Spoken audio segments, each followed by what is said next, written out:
How's it going, everyone? This is Precisely Podcast, a podcast about beer and video games. I'm your host, Beau, and with me, as always, my dynamite cop to your Dreamcast. How are you, Kelly? I'm great. How are you? Doing well. It's been a while since we recorded our last episode. We recorded that one very early with Tyler. Yeah. Feels like forever since I've recorded a podcast. How does this work? I know. It's weird. So what's new with you? I mean, can I say, like, you got married? I know. Congrats. Yeah. That's a lot new going on. Yeah. I will get the information out at the beginning of the episode. We basically, I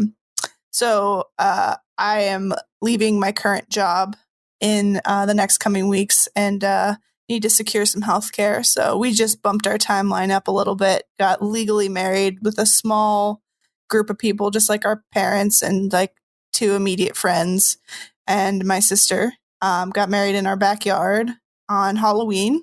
And we all dressed up in costumes and we had a little Zoom call with my family and it was super cool and like really low key.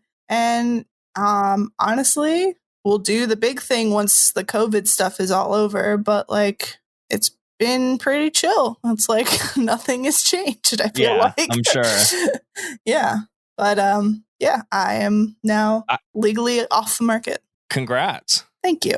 Yeah. I saw the post, I don't know, I think it said 17 hours ago, and I was like, oh geez, what the hell? Where have I been? No, we didn't tell anybody. Yeah.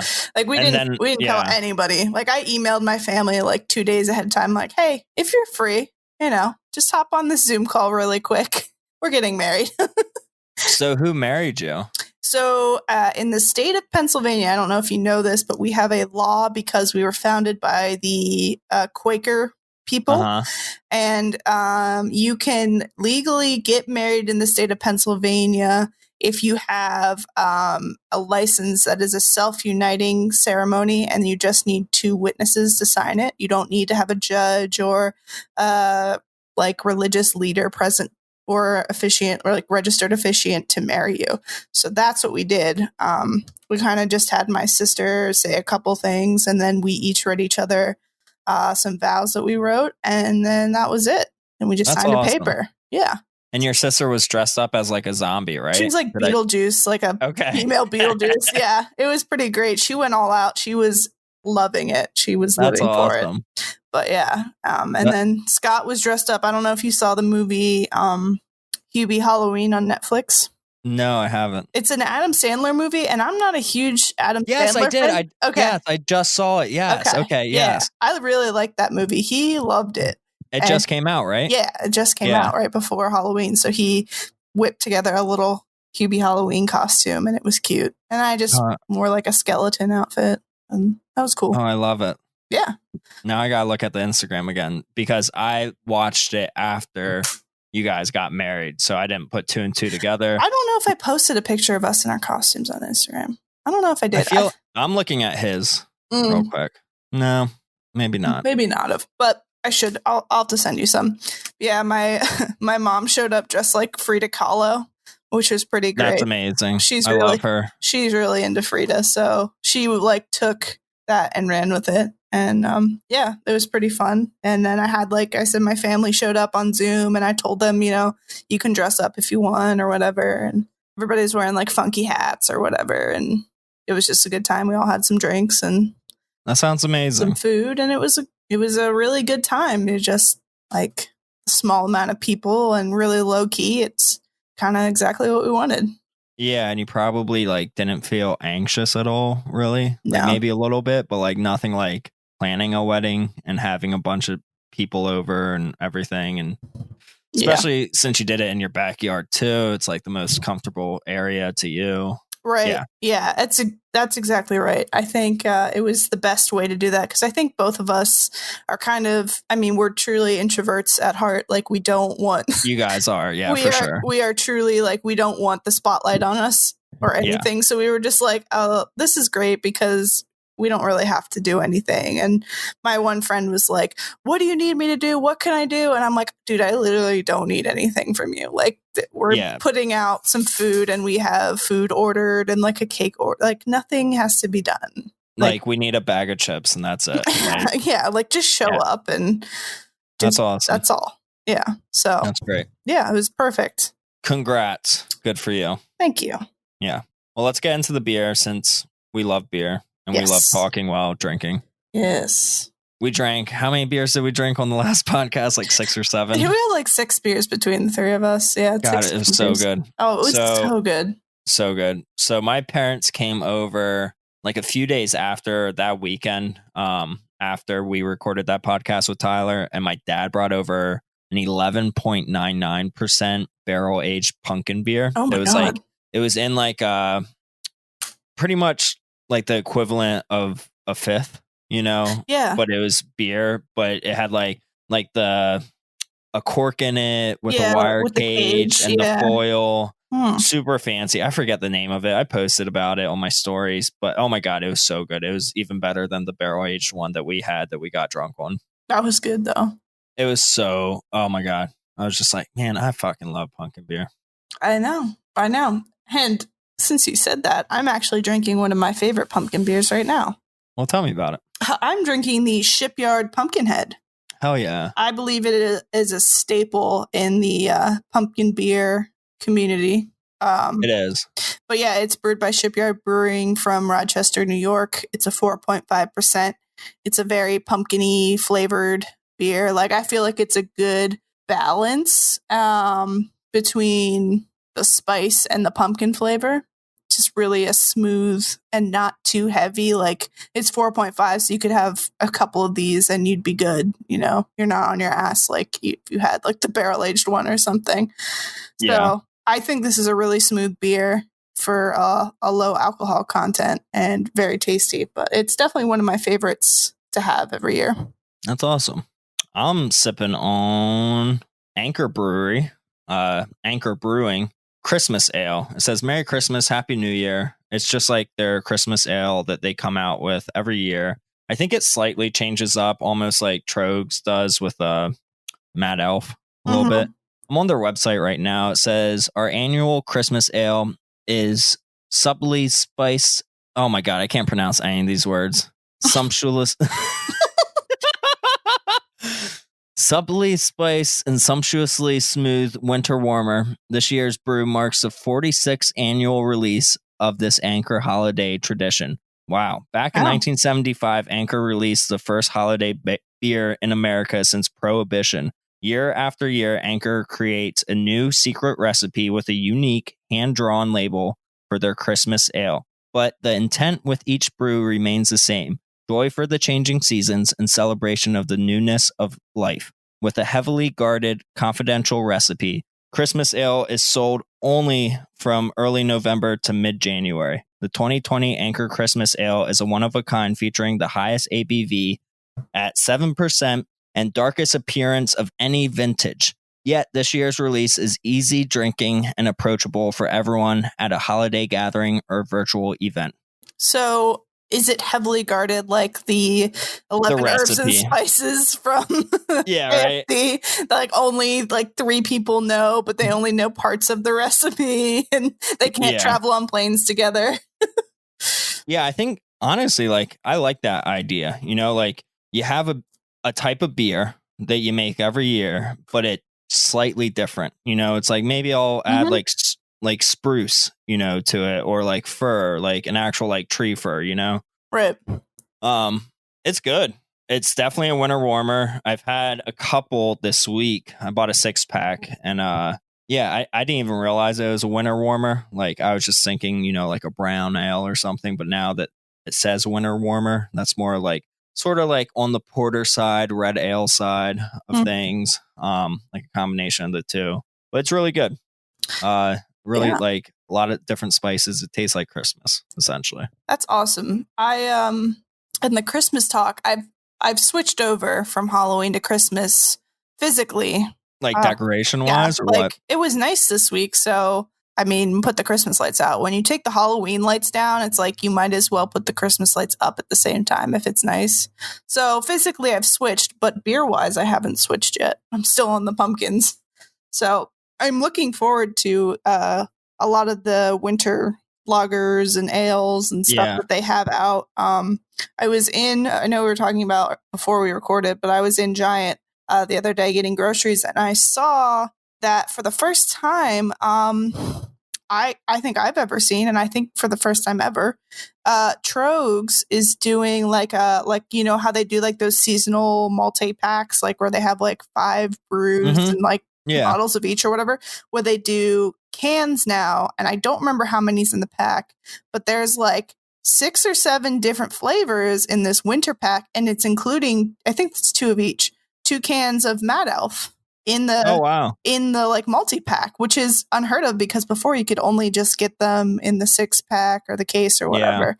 So, and they're doing cans too as well. They're not just doing bottles of Mad Elf, they're doing cans as well now. That's cool. So yeah, I'm glad to see that they're, you know, branching out, but I'm also interested to see that this year's recipe, how it compares, because I always like to taste them. I don't think I tried last year's Mad Elf. I know I've said it before, but I still have these bottles of Mad Elf in my like closet area downstairs that are probably like 5 or 6 years old now. Yeah, man, those have got to be pretty potent by now. Potent or skunky, who knows? But no, they age because I've kept mine for like a year. Like I usually keep one for a year and try it, and it ages. It doesn't skunk. So. Yeah. So talking about beer and skunky beer, though, remember that Oktoberfest beer that we drank on the last podcast? Yeah. That tasted like a sour? Yeah. Definitely had other ones, and none of them tasted as sour. Like so I had that one. the one. So the next one that I cracked open, like it took me at least a week to like want to drink it again because I'm never really in the mood for a sour. Right. And like Kayla packed them up for me when we were going over to my sister's house. I was like, nope. I took them out of the cooler. I was like, I'm not ready for this. And then like a week later, I cracked one open. I'm like, well, this tastes like an Oktoberfest. Like this tastes good. Like cool. And then I cracked open another one a couple days after that, and it definitely was like a lager that soured a little bit, but not like crazy like the first time we had one. So like they were all like very different, but I think they did come from the same batch, honestly. It's just maybe like some of them got too much air in them. Yeah, maybe. You know? I don't know. Like, that was a weird situation. It was. And then I was also thinking maybe we drank so many pumpkin beers that this one that's like sort of off might have like changed our taste buds. I don't think that would have done it because it was super, like it was very sour. Yeah, it was very different from the other ones. Yeah, that one was a little messy. Yeah. Oh, well. But still good, you know, and still fun to drink and be surprised. I don't know if I've ever been surprised by a beer, like opening a beer and expecting one thing and getting an entirely different beer, like on accident or because of a canning issue or something. So I think that's the first time that's ever happened to me. Yeah. I would say the same thing. When you said that, it reminded me of like when I ordered, I think they're called G14s or something from Sweetwater. And it's like this like marijuana strain beer. Oh, okay. You know what I'm talking about? Yeah. I ordered one at Brew House down the street from us, and it's in front of me, and I didn't take a sip yet. Forgot what I ordered, and like a person walks by, and I'm like, "Oh my god, did you smell him? Like he just has like pockets full of weed right now." And then I was like, "Oh no, that's the beer that I ordered." It's me. I'm the pockets full of weed. Yeah, it's my glass. Oh boy. Yeah. Well, what besides getting married? What have you been up to? Honestly, I've been chilling at home. Unfortunately, I had an exposure to somebody who had tested positive at work. Oh, no. So, yeah, I had to quarantine. I'm kind of in the middle of it right now. Had to get a COVID test for the first time. And that's not that bad. Don't let the people who are putting stuff up your nose scare you. It wasn't that bad. Was it up the nose, like touching the brain one? No, it was like I went to CVS and they gave you like a cotton swab and you just stick it up your nose like pretty far and just twirl it around for a little bit and let it sit there. Yeah. No, it's not that bad. It just kind of makes your nose tickle. But yeah, so I got negative results on that, which is good. And Good. yeah, but I've just been hanging out. I mean, honestly, it's given me time to do a lot of stuff like around the house and been catching up on TV shows and stuff like that. And it's been super nice this week. So taking some walks and, enjoying the weather. It's been insanely warm in Pennsylvania. Right. Like this week, it was like in the 70s this week. It was 75 today. Yeah. I wore shorts to work. Yeah. It's been wildly nice. But yeah, it's been, I think it's been nice to be home for a little bit, get a little break, a little quarantine vacation. But yeah, that's pretty much what I've been doing. Nice. How about you? I went to Philly last weekend and saw our old co-host Tony. He's alive and well. That's just so good. All of our listeners know he's doing good. He has a beautiful apartment in Philly with his lovely girlfriend Rose. And they just got a new cat. Oh. Or their first cat.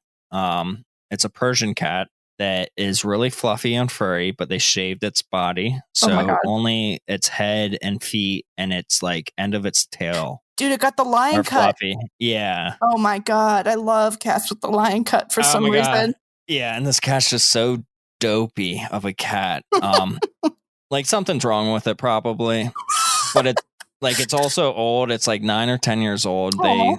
They adopted it, sort of rescued it. I guess it was like a farm cat, and then they left it at the farm because it was old. Someone did, and then it went to an adoption clinic or whatever, and they got it. But it's one of those cats that like always has its tongue out. Oh my God! It's probably just because it's getting old and it like is losing teeth or something. Maybe. It's so cute though. But like we bought it a bunch of toys and we're trying to play with it, and it's just like, nah, I'm good. Like I'll just stand here. Like I'll look at it, but I'm not going to play with you.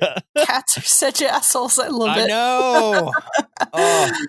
Oh my God, that's great. Like my cats in my house, like when I put my boots on and I'm sitting on the couch and I'm tying the shoelaces, they both go crazy for the shoelaces, and they're both like 7 years old now. So it's like, I don't understand. I just think some cats love playing and some cats don't, There, our old cat, he would only play, like we bought him toys and he'd bat them around occasionally, but like the only thing he would actually play with was like a piece of string. Like you could play with a physical piece of string with him and he'd go nuts.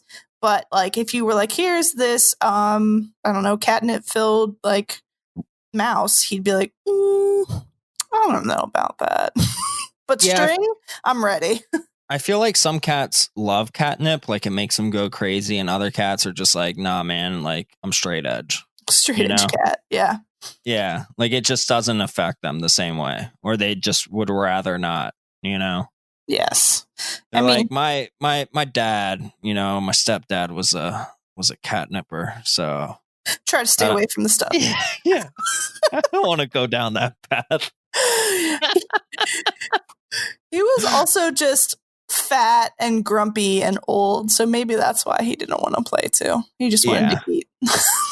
He's like, I can't eat it. It's in that cloth bag. Not interested unless it's food in my dish. Exactly. And if it's not in my dish, I'm screaming about it. Right. Oh my God. So yeah, we went to while in Philly, we went to the Eastern State Penitentiary. Have you ever been there? No, that'd be cool to go to though.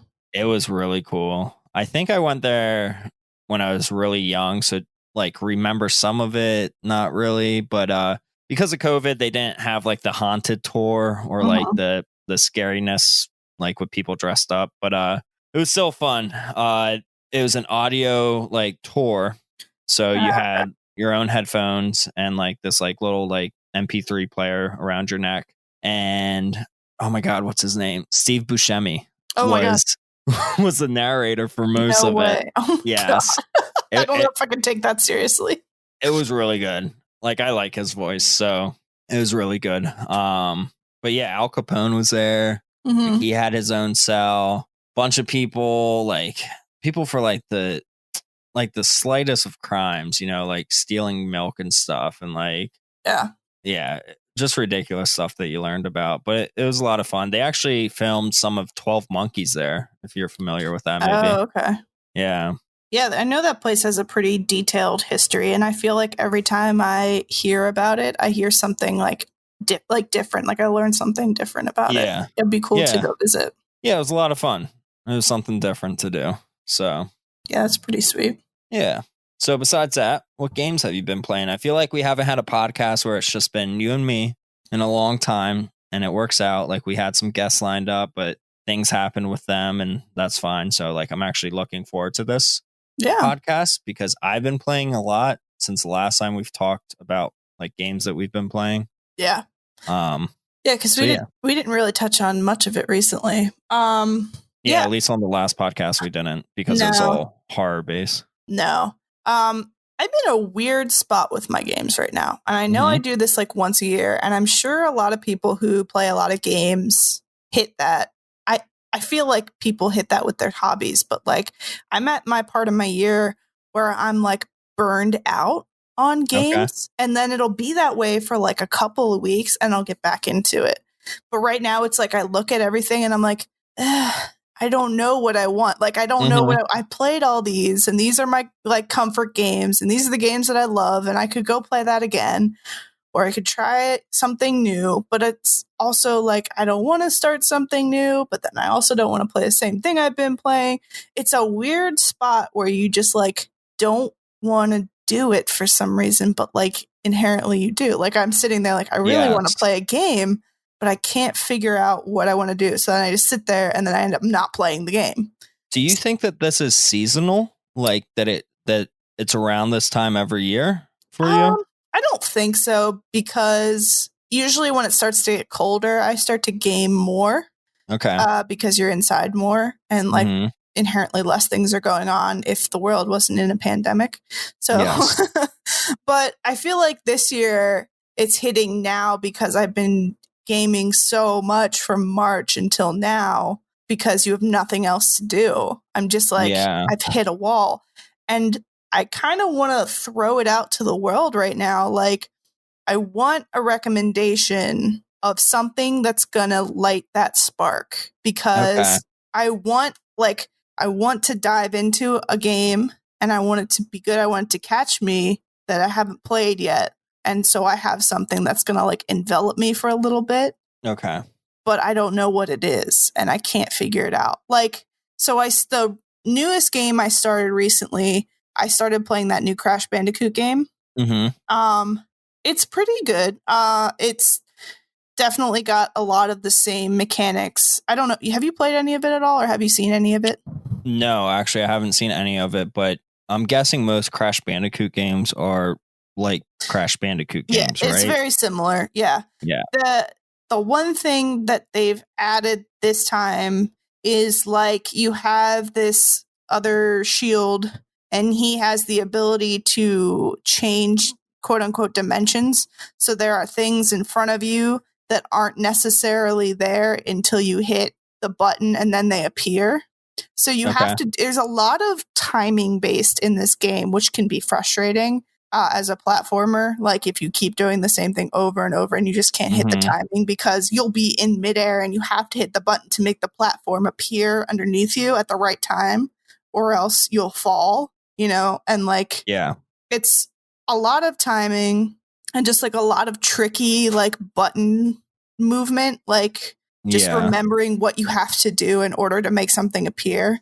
So the one thing I do like is because of that, they implemented a version where you can switch it between like the retro version where you get X many lives and you get a game over, or you can just respawn at a checkpoint unlimited, and then it'll just tally up how many times you died at the end of the level.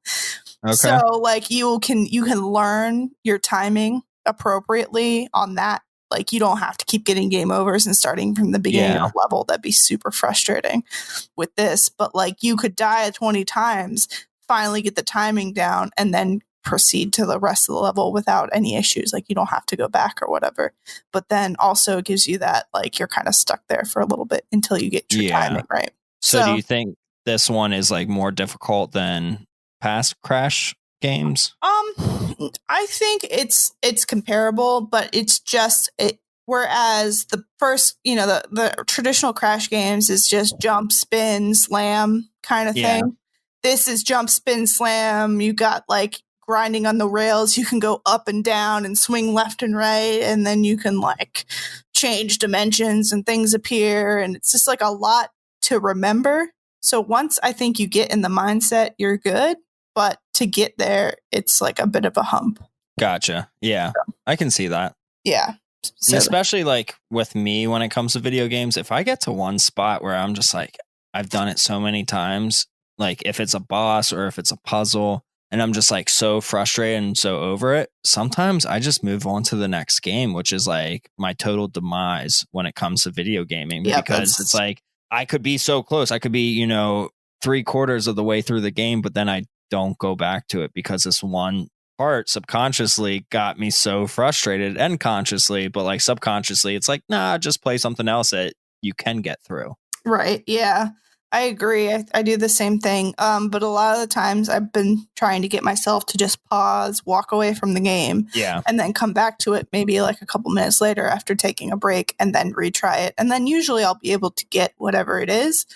But I just get so frustrated that like you keep messing up because you're frustrated. So you just need to take I'm learning to take the break and then come back to it. And then, sometimes it's better just doing it the next day too. Yeah, no. And sometimes it takes a day break. Yeah. A lot of platformers, like when I get stuck, I'll take a day, come back to it and then go from there. But no, that's pretty much like really, I mean, it's pretty much the newest thing I've played. But yeah, I mean, honestly, I'll leave it open to the community of listeners or you. If anybody has a recommendation of new or old game to just grab my attention and pull me back in, I feel like I'm lost out at sea right now looking for something to play. Well, I definitely have a recommendation on a shorter game. Like it's not going to take you long. Right. That's you want to hear? Good. Yeah, no, that's good. All right. So I have this later in my notes, but I'll talk about it now. It's called A Short Hike. It's for the Nintendo Switch. It's an indie game. Graphically, it really reminds me of Animal Crossing.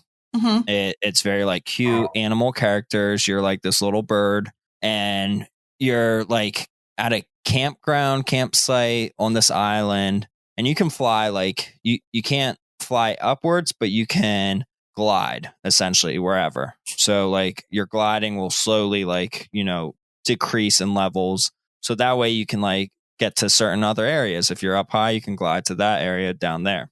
Okay. But you talk to a bunch of other animal characters. They're like, yeah, if you want to hike up here, the best spot is to like get to the top of the mountain, but you need gold feathers. So you find gold feathers, and it's a 3D game. But it's very like graphically, you can change the fidelity of the graphics and the bits of it. Like you can make it real chunky and like old school looking, but like I put it up to like the finest like bit. So it's like the smallest bits, I guess. And it looks really smooth and clean. So it looks like Animal Crossing. And this was for the Nintendo Switch. It's only $7 or maybe even less.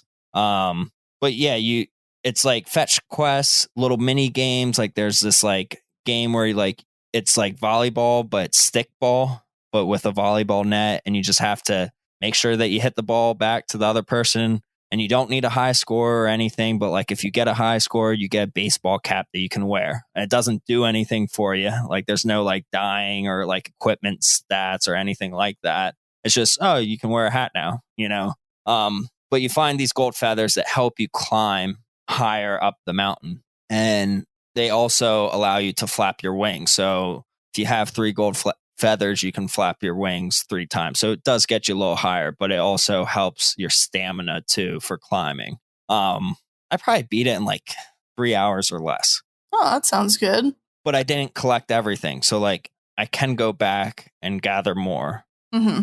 The soundtrack was great too. Like when you get higher up on the mountain, like it gets more intense music, like a storm's coming. So like the higher you are, the snow's coming down harder, and like your gold feathers that help you climb or fly essentially freeze. So you can't fly anymore, but you can still climb.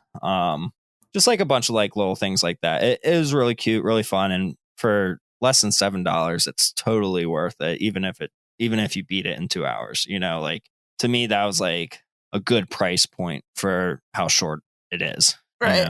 Yeah, that reminds me. The other day, I was thinking about buying the Donut Country game that you recommended to me because I thought that might do it for me to bring me back in.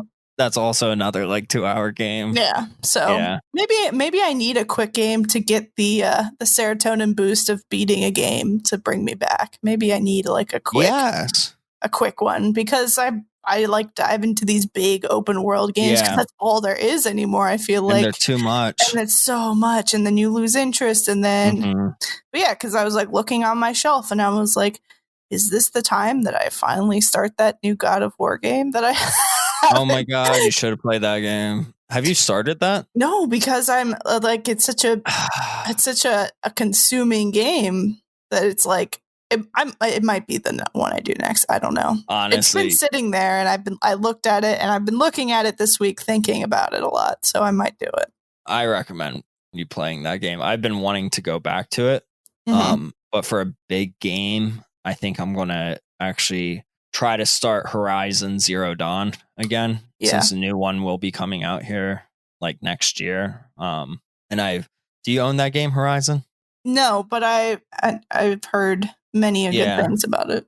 Yeah, so I started it right before Breath of the Wild and the Nintendo Switch came out, and it was so hard to like go from one to the other. And I ultimately went with Breath of the Wild. I was like, this makes more sense to me. Right. But now I feel like I can go to Horizon Zero Dawn and like really like sit down and enjoy it nowadays. And I listened to a podcast strictly about it, and I was like, yeah, I want to play this again.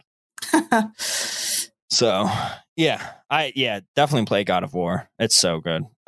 Honestly, you'll love it for how big of a world it is.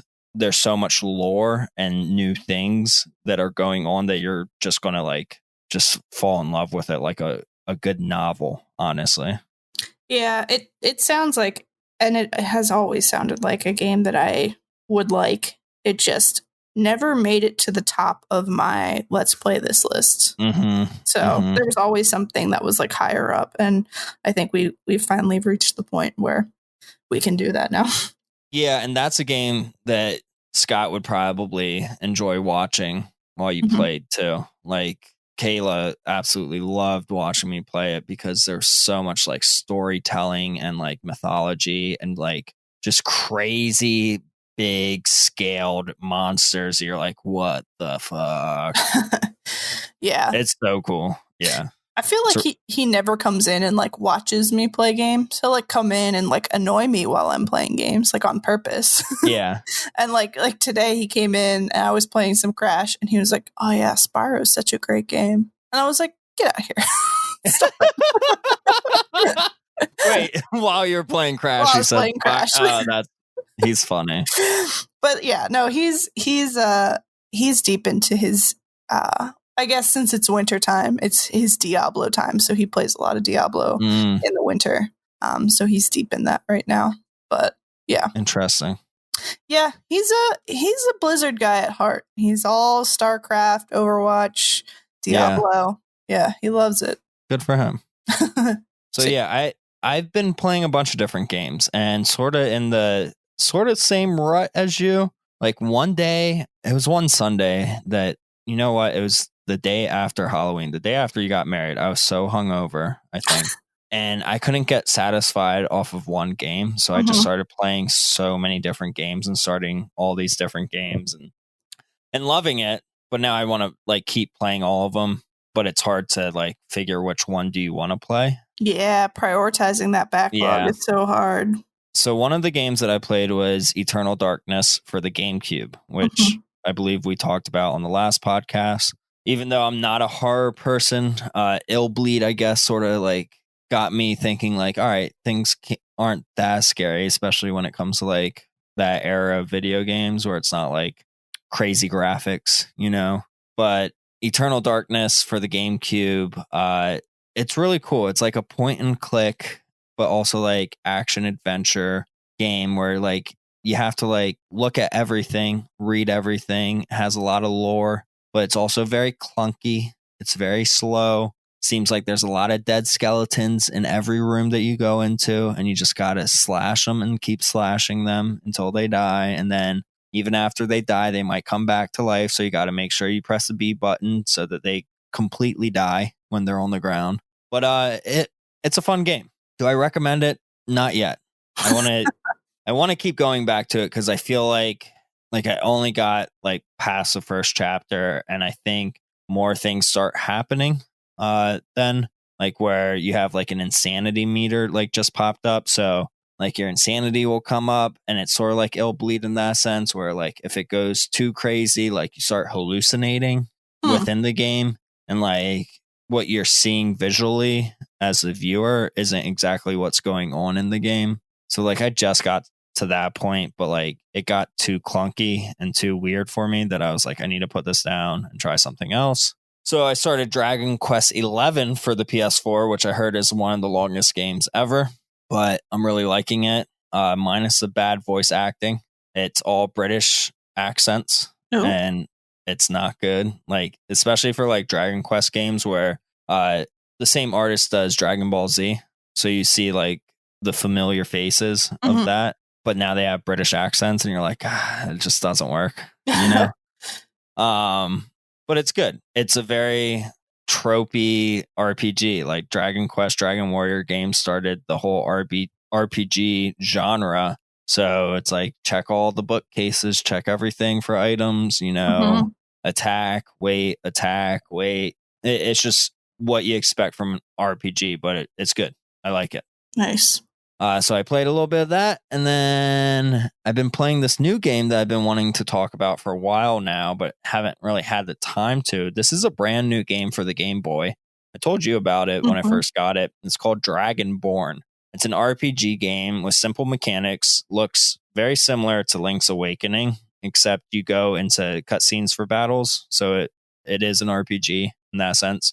It's a lot of fetch quests and puzzles to figure out. Very simple puzzle since it's on the original Game Boy, but it's been a lot of fun. The company is SpaceBot Interactive, so if anyone's listening to this and wants this game, they're doing another pre-order for it because they sold out of their first batch. So this pre-order, I believe, only goes until November 30th, and when this is released, it'll be the 14th of November. So you only have 2 weeks to pre-order it, and I got mine like probably 2 weeks after the deadline of the pre-order. But it's a super fun game, and like for being a game that came out on a system like 30 years ago, it's well done. Like the music's really good, the quests are good. I talked to the developer. We wanted to have him on, but he just had a baby, so congrats to you, man. So he could not come on to the podcast, but hopefully we'll have him on soon to talk about that, because I know he's doing some other things. He was doing a demake of Zelda Ocarina of Time for the Game Boy, which is really cool. I don't know if he's going to be releasing that or not, but he has a bunch of like little side things that he's doing. That's pretty cool. I like that. I like sometimes when people either like Photoshop or whatever, like newer games onto like older cartridges and stuff like that, and I try to like imagine how that game would look on that older system. Yeah. And I think it's pretty cool that people like, or they make a picture of it or whatever, like what they think it would be. I like when people do that. I think that's really fun. Yeah, so what I saw of Ocarina of Time that he was doing was, what's the area?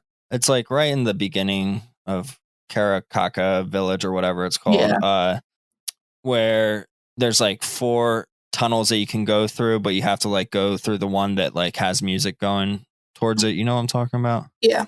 So he was doing that part. So like it looked like Link's Awakening on the Game Boy or Game Boy Color, but with that map layout. And I was like, I know exactly where he is right now. Like, this is crazy. Yeah. Like, that's so cool that even though it's like descaled and stuff. Yeah. You know exactly what's happening. Yeah, and he was just using like the same sprites from Link's Awakening, but it worked so well. That's great. So I don't think he's actually able to make a cartridge of it. Maybe he'll do a ROM for a download. But either way, the game Dragonborn that he did develop, that you can get it CIB. I got mine CIB. I believe he's like out of the UK or Sweden. Is Sweden a country? No. Yeah. Yes. It is, right? All right. Yes. I was like, did I just say language? No. Yeah. Oh my God. Germany or UK, somewhere like that.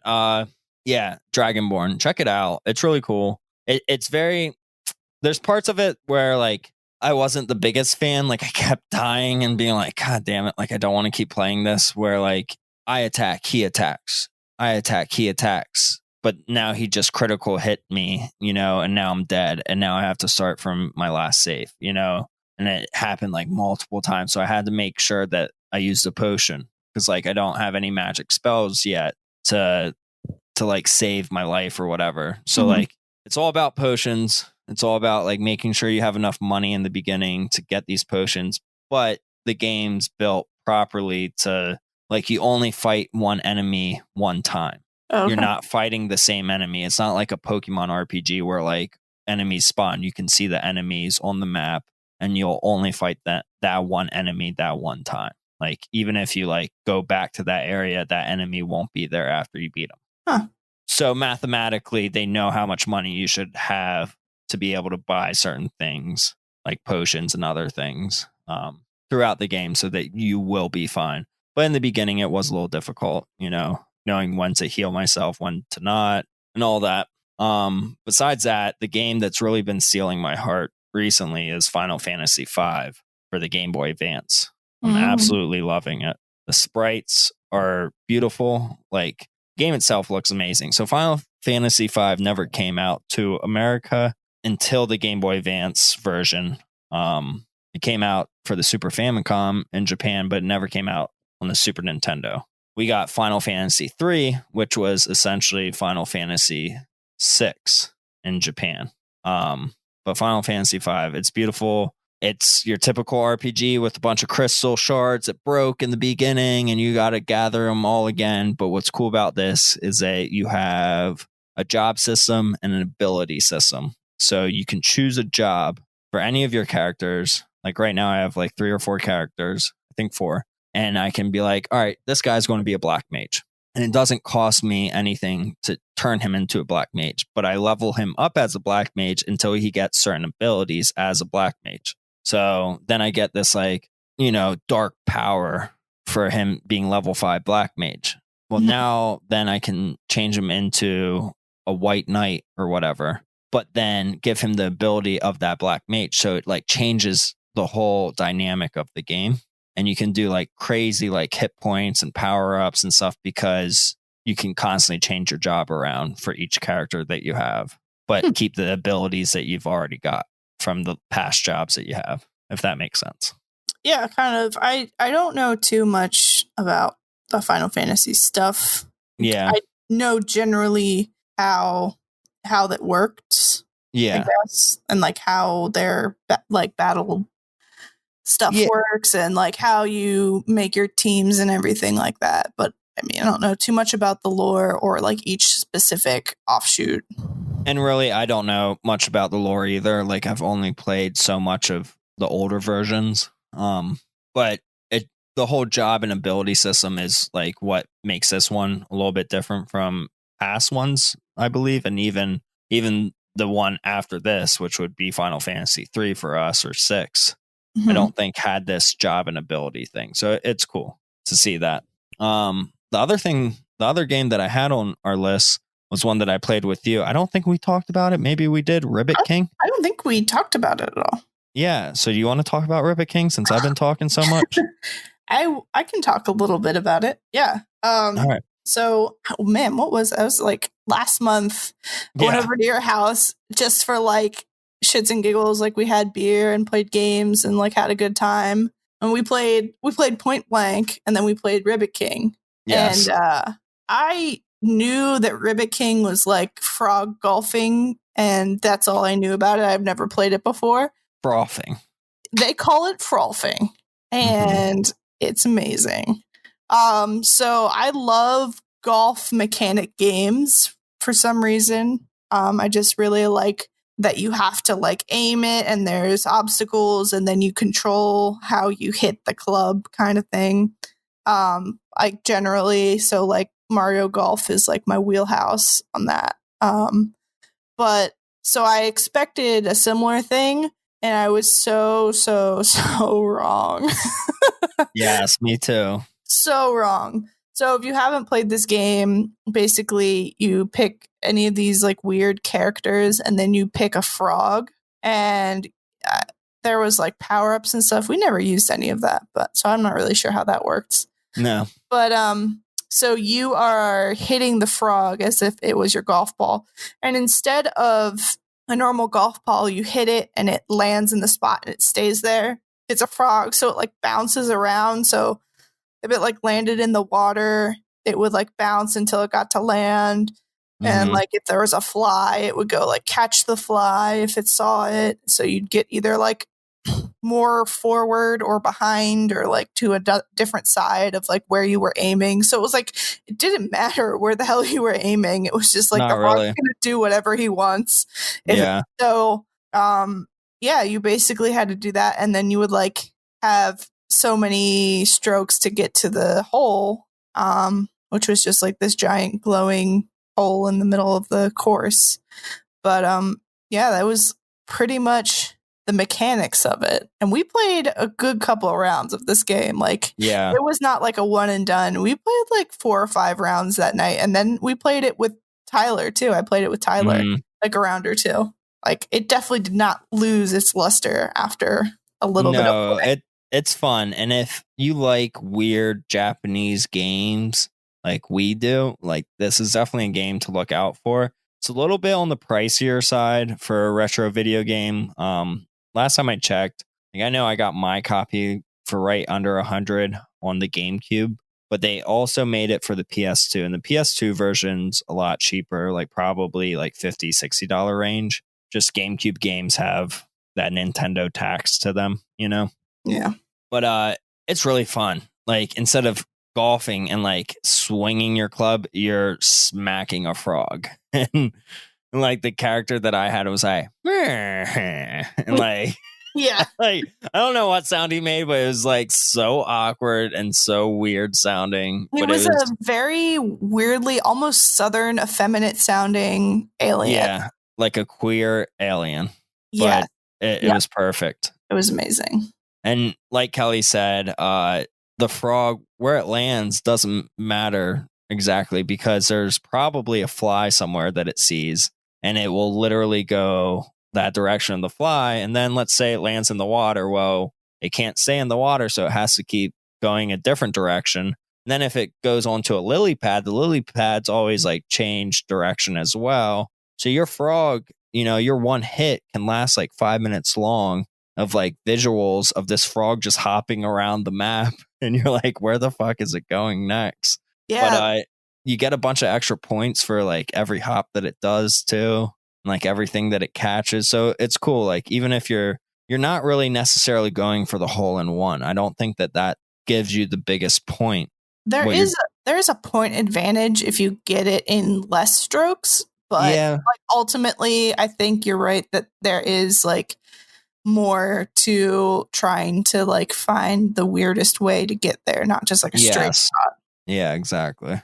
Yeah, no, it was, I think like the first time we played, there was like one hole, and I remember like hitting it, and it went literally to the opposite side of the map and like completely the opposite direction. And I was like, what the fuck? I did not intend for it to go over that. I was aiming at the hole, and now all of a sudden I'm on the complete opposite end of the map, and I don't know where I am. Yeah, exactly. Totally messed you up. Any other games that you've been playing? No, nothing really of note. Okay. So before we get to the next subject of things, I just cracked open a new beer. You want to hear about it? I do, because I have to crack open a new beer, so I'll tell you after. Okay. You tell me. Cool. Mine is I'm fighting my cat right now because he wants to be on my lap and my laptop is on my lap. So my beer is Skelm, Skelm from Evergreen. It's a double IPA and it's a crazy artwork on it. It's like an alien with a skull on top and it looks like almost like something from Futurama. It's at 8.5% and it's damn good. You said it was a double IPA? Mm-hmm. Nice. Yeah, they've been doing a lot of double IPAs. Yeah, they've had a lot of releases, I feel like, coming out. And They're killing it. And I haven't gotten any of them, and I feel bad. Yeah, I actually got this at the Giant that you were just at. Oh, yeah. Well, that sounds good. I'll have to check it out. Yeah. Skelm, which is a weird ass name. I don't like the name, but whatever. Yeah. Interesting. Okay. Well, I just cracked open mine. Tell me about it. God damn. All right. I don't know if you've had this, but I have multiple times, and it's so good. It's Lancaster Brewing Company's Baked Pumpkin Ale. Yes. Okay. So we talked about a lot of pumpkin ales last time, and I just talked about one earlier, how it was like a smooth, very basic pumpkin flavor. Yeah. This is literally pumpkin pie in your mouth. Like, yum. You can taste like there's a hint of like a whipped topping kind of flavor at the end of it. This is like more like a pumpkin roll. Yeah, kind of. Yeah. Yeah, there's like a pie on the bottle. So I think they're more aiming for a pie, but I can see more pumpkin roll. So on the bottle it says, have your pie and drink it too. Bold in flavor with a deep amber color, our big baked pumpkin ale is sure to remind you of grandma's pumpkin pie. And I don't even see what the percentage is on here. I don't even have it, but I don't think it's too much. Yeah, like this is kind of a more subtle pumpkin flavor, but you get this hint of sweetness with it, and it just really kind of evens it out. So I feel like this is also another really good one to sip on. Lancaster Brewing Company is very good. I like them. We have a bunch of good breweries around us. It's crazy. Yeah, they got some good spots and some good beer and food there. So this is also another one I definitely like to get in the fall because I know it's always going to be a quality pumpkin flavor. Right. But yeah, it's almost like a little bit more like a dessert flavored beer, kind of like probably wouldn't be the one I start out with, but like the one I would end with kind of thing. Yeah, for sure. Sweet at the end. I'm loving all these pumpkin beers though. Like this is my favorite season, not just because of the weather and stuff, even though the weather's been really warm. Like I love sweatshirt weather, but like I really like the drinks that come out right now. Yeah, it's a lot of the beer is flavored with spices that are really good. Like you've got nutmeg and cinnamon and like this is just, and it's not just beer, it's like the desserts and the like flavors of food that are out right now, like that you cook in the colder months. It's like just hitting with those really tasty feel good spices. I like it a lot. Yeah, I'm loving it. Yeah, I still have like 4 pumpkin beers left, and then I got to transition into Christmas beers. So I'm ready to buy more pumpkin beer, honestly. I'm gonna make it a full stop after I finish these, and then go into winter beers. I think that's my plan. You know, my dad collects pumpkin beer. Like forever, or like to drink? No, like he's not really a drinker, but he loves everything pumpkin and like Halloween. Like he wrote his master's degree on Edgar Allan Poe. He loves Sleepy Hollow. He loves like the Headless Horseman and all that shit. But he also loves pumpkin beer. And he might have 1 beer a day, like 3 days out of the week. Mm-hmm. But yet, if you go to his basement, he has 24. Jesus Christ. Sorry about that. He has 24 cases of different pumpkin beer. Oh, wow. That's incredible. Yeah. So every time I'm over there, I'm like, all right, give me a 6-pack of something. There you go. That's cool. Yeah. At least you know what he's into. Like with my dad, I just kind of have to like guess what he's feeling that day. But you could just be like, pumpkin beer all the time. All the time. And usually he's already had it, but yeah. So, any recent pickups? I feel like, and I know you're gonna say that I'm wrong because you just had a really good haul, but I feel like it's been super fucking dry around here. I haven't seen jack shit for a decent, let me rephrase, for a decent price. I've seen shit all over, but it's like either way overpriced or like an accurate price for somebody who's like selling it, like, you know, like we would.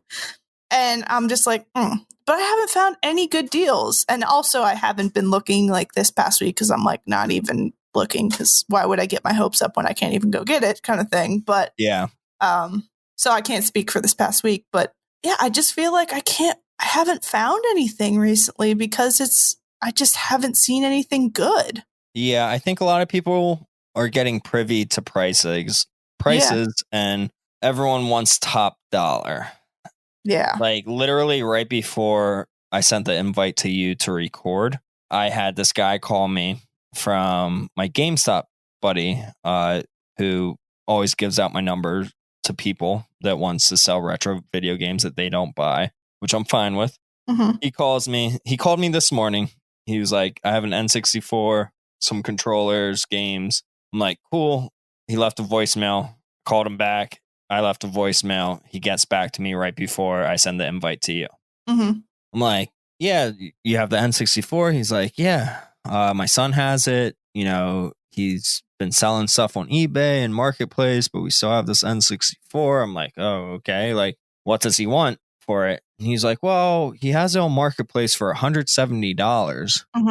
And I'm like, okay, like an N64 for $170. Like, okay. I'm like, what games does he have with it? And he asks his son, and his son says like something. And he's like, he has a Star Wars game with it and an expansion pack and like 2 controllers. I'm like, well, that's why it hasn't sold, is because he's asking $170 for it. I was like, N64 goes for $50 with like cords and a controller. I was like, I'm going to give you half of that, you know, like $25-$30. And he's like, oh, I had no idea. I was like, yeah. I was like, if he's selling it on the marketplace, like either he just needs to lower his price or whatever, but like I'm really not interested if he wants anything close to that. So yeah, I can definitely see that. I think people are just trying to get top fucking dollar, which is insane. Yeah, it's weird. I think right now, and I mean, I think this is probably like, there's 2 things influencing that. One, obviously, the pandemic, like we talked about, like it's a big thing for people to be selling games because they know people want games. And I think more people have just been looking stuff up because of that. Like they want the most money they can get because not everybody is in a financially stable place right now. Yeah. And 2, the other thing is we have 2 brand new systems coming out this week. So people are selling old games to pay for the price of the Xbox One X or the PS5, and it's like I can't, like I'm not paying. Like I saw somebody the other day were trying to sell a PS4, like a Pro, for like $400, and somebody in the comments was like, bro, like a PS5 is not that much more than, like, what are you doing? Like, what? I could buy a brand new system, and then he's like, you'll never sell it for that. And it was like, exactly, you'll never sell it for that. Like, you're going to be sitting on this stuff. Yeah. So I'm kind of waiting to some of these people kind of get themselves together and realize they're over asking for a lot of this stuff, and they start coming down more. They sit on it for a while, and then you're like, listen, obviously it's not selling and you need money, so let me just swoop in there and give you an offer. Yeah. And I had a friend of a friend contact me that, like, I've never talked to him before, but I was like, yeah, to my friend, I was like, give him my number. That's fine. Because he was like, he has a Dreamcast for sale. I was like, yeah, I like Dreamcast. Cool. And he contacted me last night and he's like, yeah, I got this Dreamcast. Like, has this beautiful picture of this Dreamcast with 4 controllers and like 3 VMUs. I'm like, cool. What do you want for it? Like, or my first question was, what games do you have for it? Because when it comes to collecting and buying and selling, it's the games that are usually worth more than the console itself. Right. And he was like, let me see if I can find them. And he sends me this big picture, and like, it's like 18 games, but 16 of them are burnt games. and 2 of them are just disc only, but it's like virtual tennis and something else, like Right. Nothing nothing big. crazy.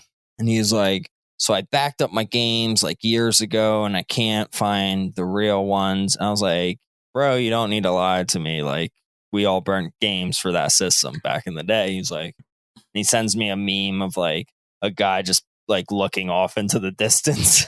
I'm like, okay. But yeah, he wanted 75 for it, which is like okay of a deal. Right. He was like, I like your podcast. Like, I like that you like beer and video games. Like, I don't know if he listens to it all the time, but he obviously knew about it.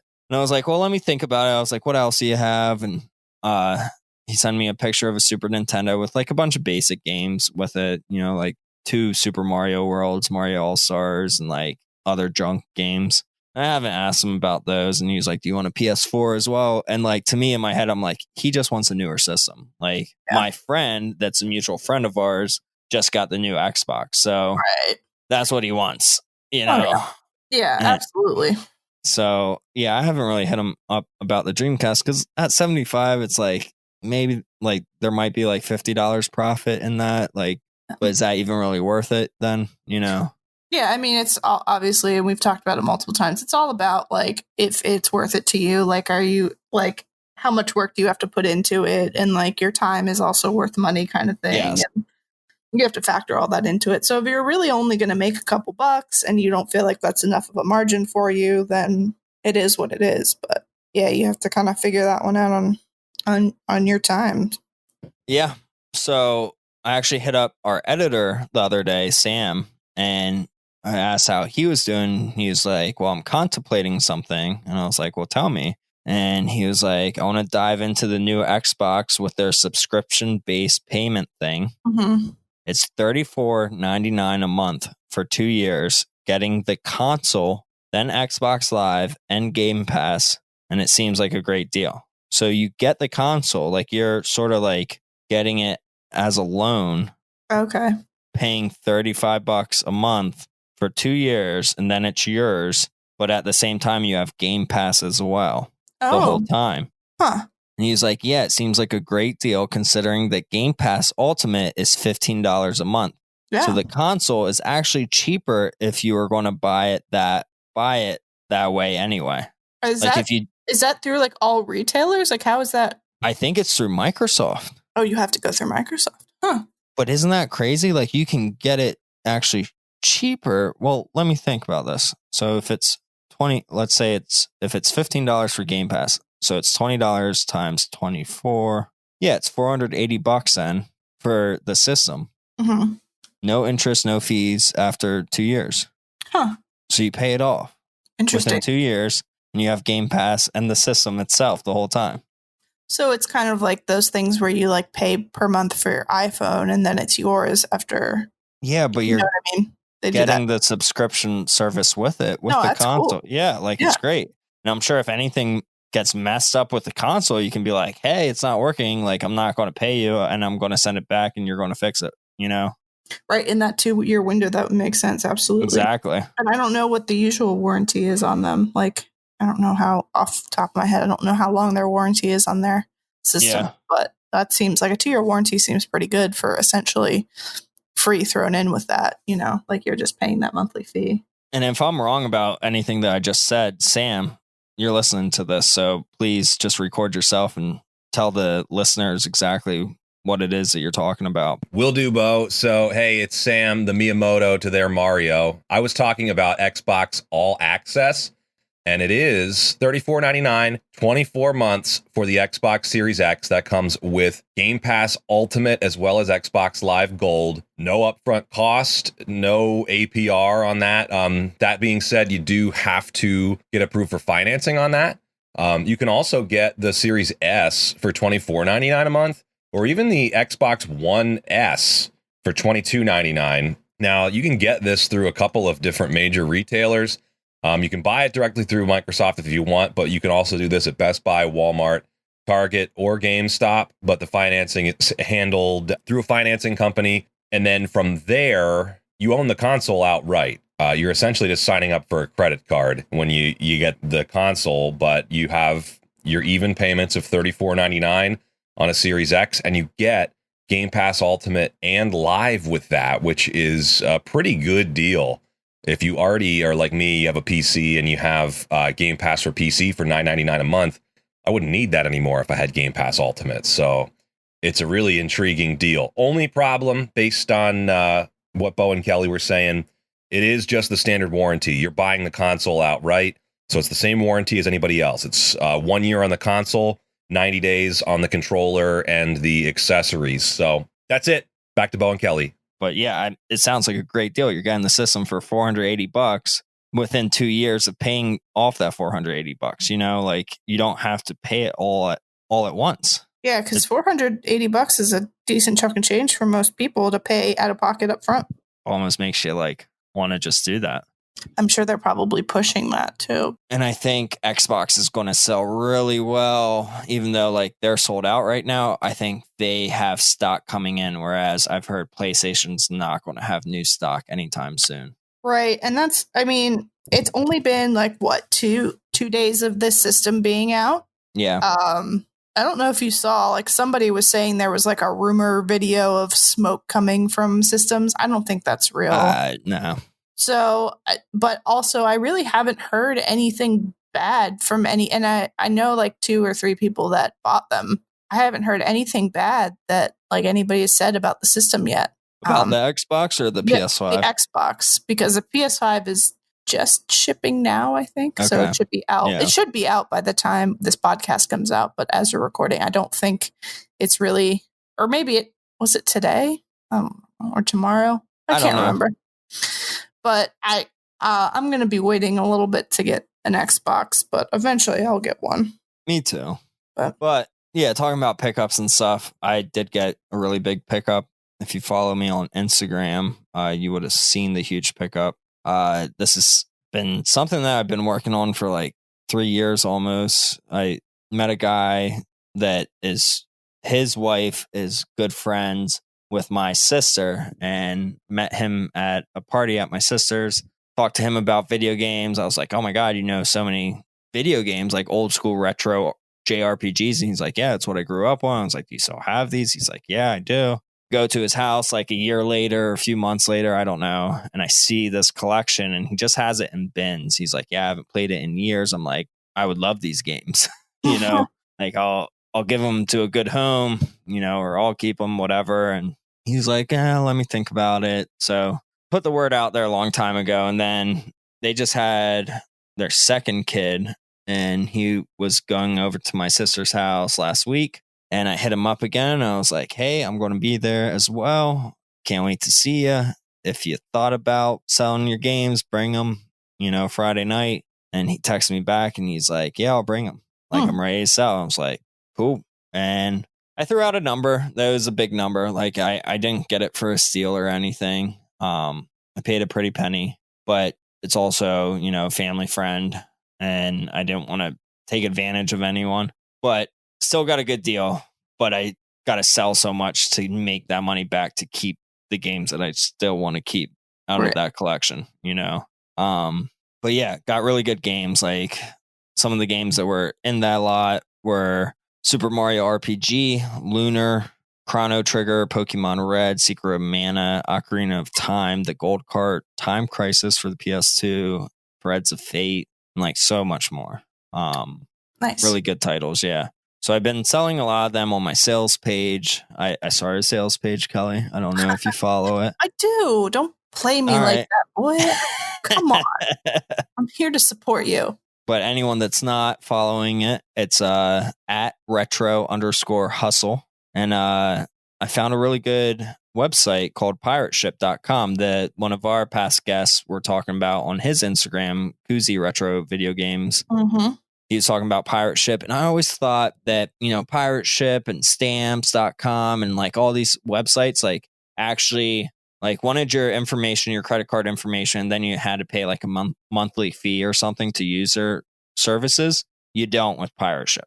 Yeah, Pirate Ship is legit. I've been using it for a little while now, and I used to use just PayPal, and it's way, way, way, way, way better. Way better. And Yeah. it's like more user friendly because it like kind of automatically stores if you ship to that address previously, like when you type, which I've already done. Yeah. Yeah, it just saves you so much time. It autofills for you, and then it's just way, way like more user friendly, and the interface is way nicer than PayPal. And I feel like it's just like a much better experience when it comes to buying shipping labels, and like easier to navigate to, like if I had to reprint a label because it didn't print the first time, it was way easier than like going back and like searching through my PayPal, or like if I had to cancel a label or because I messed up or something, like just way easier to navigate these like little things that occasionally happen when you are shipping a lot of stuff out. So yeah, I totally recommend Pirate Ship if you ship a lot of things. If you ship a little things, like it's really and we're not even sponsored by them. I'm just saying, like, for my own behalf, that like this website has changed the game for me, because if you remember, like a few episodes ago, I was like, eBay this, eBay that. Like, I love eBay, and it's mainly because I can ship all my labels from eBay and I get a discounted rate. Well, Pirate Ship gives you a discounted rate, and you can ship first class mail through them, which... Did you know you can port your eBay sales to Pirate Ship as well? So you can also print from Pirate Ship for all of your eBay labels too. Is it cheaper on Pirate Ship? I don't think so, but it's just, I mean, like if you already had, like say you had an eBay sale and also you were shipping out from a claim sale, you could do it all without opening like 2 tabs or something. Like it's just a little absolutely easier. I mean, so like I even told my job, about it, because I work in the shipping area at the auto parts store that I work at, because we sell a bunch of small stuff and we can't ship it USPS unless we ship it like in a priority box or something, which we only have like certain boxes to ship out of with USPS. Like we should have them all, but we don't. So we can't do first class with them. So we always do FedEx, and usually it's going to a business when it comes to like parts like bought over the phone and not through eBay. So if we have something that's under £1, we still have to do a FedEx label, and it's at minimum, if it's going to a business, is $8.33, right? Yeah, that's nuts. But if it's a 4-ounce package, it should be like under $3. So I just told them about Pirate Ship today, because we were shipping like just like a little finger switch, like a window switch. It was under 4 ounces, like really small thing. And it was $3. It was like $2.99 to ship. And I was like, this is great. Like you just saved $5 on that. And they were super ecstatic about it. They were like, this is crazy. Like, how did we not know about this? I'm like, I didn't know about it for the longest time. And like, I used to go into work a little bit later when I sold things on Instagram, because I thought I had to, if I wanted to get that first class, shipping price, I would have to go into the post office. But now at Pirate Ship, I literally can print the labels off, and it's so easy. Like, I'm so happy. I hate that we're talking about so much and it's not an ad, because we should be getting paid for this, but hit us up, Pirate Ship. Yes. I know you're listening. I'm going to hit them up and ask. But no, definitely. If you've been thinking about selling, especially like not just eBay, but like selling on Instagram or like, locally and want to ship it, Pirate Ship is the way to go. Yeah, for sure. I agree 100%. Yes. So last thing that I have on the agenda, are you reading the agenda? I am reading the agenda. Stealing a kiosk? Question mark. What are you doing? Did you see that? Yeah, what are you doing? Okay. So I had a vision. Okay. Not one of my kiosks. Okay. And I'm not endorsing this in any way. Maybe we'll take this out of the podcast. Okay. But what about calling up GameStop? Okay. And being like, hey, this is Nintendo of America. What? Okay. This is Greg speaking. It's been 3 years, since we dropped off the kiosk to you guys. We're going to come pick it up, drop off the, like cut the cords, this and that. You guys can have the shell if you want, or, like we can just take it out for you to the dumpster. And like, you talk to the manager and they're like, oh, okay, all right, cool. And you come the next day and you're wearing a Nintendo fucking jacket that you bought on eBay or whatever for $60, and you fucking go in there with your fucking dolly and you got two boys wearing Nintendo jackets. You introduce yourself as the same dude that called or like someone different, and you fucking dolly that bitch up and you throw in your fucking truck and you fucking go. I feel like this would work in a sitcom. I feel like it would work until too many people get privy to it. Yeah, I don't know, man. I don't know. It sounds like a risk I'm not willing to take, but all right. I mean, well, I need space for a Nintendo Switch Kiosk, so yeah, I'm willing to take it. All I have right now is a Wii U jacket, though, so I don't know if they're going to let me in as that person. You got to get a Switch jacket. You got to be current gen. I got to get a red jacket that says Nintendo. Just like a little name patch in the corner of the jacket. Just says I feel Greg. like you can definitely do this. Like literally be like Bansky, but as a Nintendo person, you know? Okay. But like you're just going to throw it in the back of your truck and drive away. They're not going to watch me. And they're just going to be like, oh, okay, that's legit. GameStop employees are so lazy. Okay. I mean, if you call, especially if you call the day before and you're like, hey, just so you know, this is Nintendo. It's not like they have Nintendo's line. They're not giving that to GameStop employees. Hey, this is Reggie coming to pick up the kiosk. Yeah. This is Reggie Jr. Oh, Bowser. This is Bowser coming to pick up the kiosk. Yeah. Well, no, that would be unlikely. But what would be likely is like, hey, just make sure that it's cleared around it. You know, all this. We're going to come in with two guys and bring it out. Well, why would they be removing the Switch Kiosk right now? It's their current gen console. You'd have to wait till it's closer when they announce another. No, it's been 3 years. And they don't own it. Nintendo owns it. Yeah, I don't know. They don't own it. Okay. What they own is the properties inside of it. Like what they would do. I get you. They don't want the actual shell of the kiosk. So what they would usually do is they would take the system. They'll maybe take no, they won't even take the TV screen. They'll just take the system. They'll cut the cords on the controllers and they'll call it a day. Right. They're like, the system is ours. That's the easy part because they don't want to do any back labor work. But we're the new Nintendo of America that has dollies and straps and a Nissan Frontier out back. And we'll pick that shit up for you. Oh, all away kiosks. Yeah. You could, you know what? You could start a business. And instead of being that, like, you know, we haul your junk kind of business, just be like, we haul your kiosks. We're Nintendo of America. Nintendo Junior, and we haul your kiosks. Honestly, I feel like I could pick up seven kiosks in a day. Okay. How about you give it a shot, get your Switch jacket, get your boys with matching Switch jackets, and you can report back and we'll see how that's going for you. And if you don't hear from me, can you keep this podcast going? Do they have lines in jail that we could use Zencaster? No, definitely not. Definitely not. There's definitely people in jail that have podcasts. We could do this. There's no way. There's people in jail that have podcasts? There's people in jail that have blogs. There has to be people in jail that have podcasts. There's no way. There has to be. There has to be. No. Has to be. No. Yeah. All right. I'll look it up. I feel like I don't know. Should we take all this out? I don't know.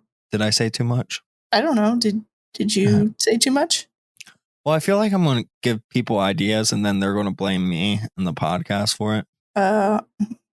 Hey, here's the disclaimer at the end of the show. This is all hypothetical. Don't do it. Kids, don't do it.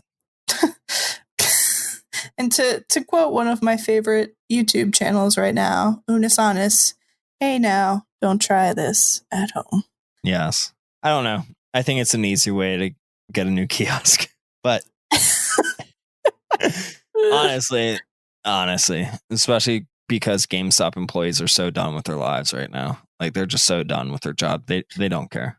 I feel that for them, and I understand where they're coming from.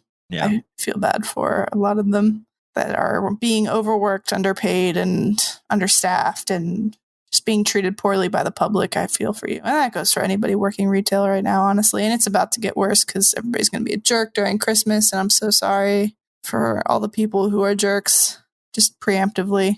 It's terrible. Yeah, I agree. Well, do you want to close it off? Yeah, before we close it off, prison podcast definitely exists. Okay. According to my Google search. So good to know. So let's see. We got we want to thank our editor Sam, first of all, for always working super hard. Sam, thank you so much. And helping us out and making us sound really good and taking out our stupid stuff that we say to take out. And second, we'd like to thank On Budget Services for hosting our website, precisely.live. Go check it out if you have not yet. Get some merch. Get some merch for other people for Christmas or any holiday. We got stickers. So if you order merch, I'll send you stickers privately. Yeah, stickers. They're great. And we want more stickers. But I also added something off of Anchor.